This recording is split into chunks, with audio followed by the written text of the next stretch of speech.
Now that we know how many temporaries or intermediate values we need to evaluate a function, and we also know where those intermediate values are going to be stored in the activation record, the last thing we need to know in order to do code generation is how many temporaries are in use at each point in the program. Let me change colors here. And so the way we're going to do that is we're going to add a new argument to code generation, which is the position of the next available temporary. So as temporaries get used up, this argument to code generation will change and will allow other expressions to save their values in safe places without stepping on temporaries that are already have been saved by other expressions.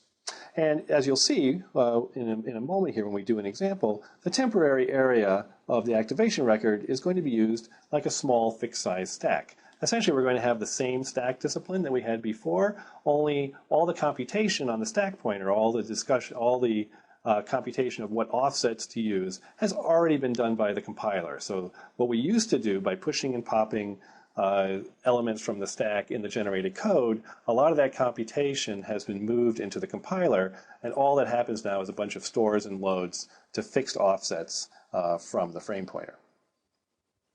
So let's take a look at how this works. Here's the code that we had for E1 plus E2 under the old scheme, where we didn't have a separate area in the activation records for temporaries. So we would generate code for E1, and then we would save the result of E1 on the stack, and that would be done by saving the value of the accumulator onto the stack, and then we would have to adjust the stack pointer.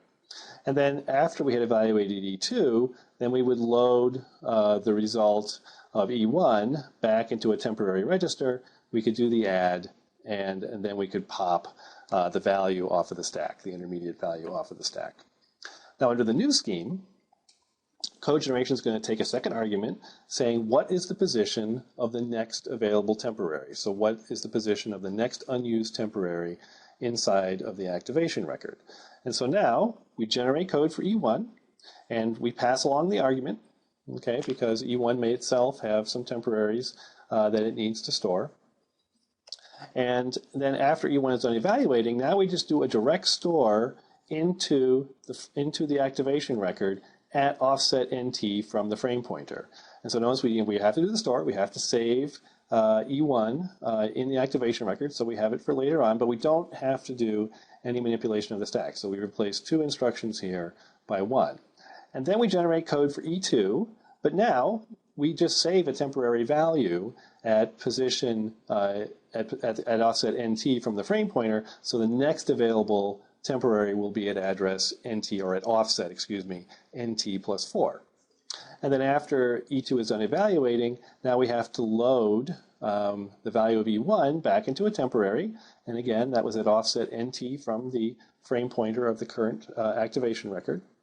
And then we can do the add. And once again, we save the manipulation of the stack pointer. So this code sequence here is 2 instructions shorter than the one we had before, and is actually substantially more efficient.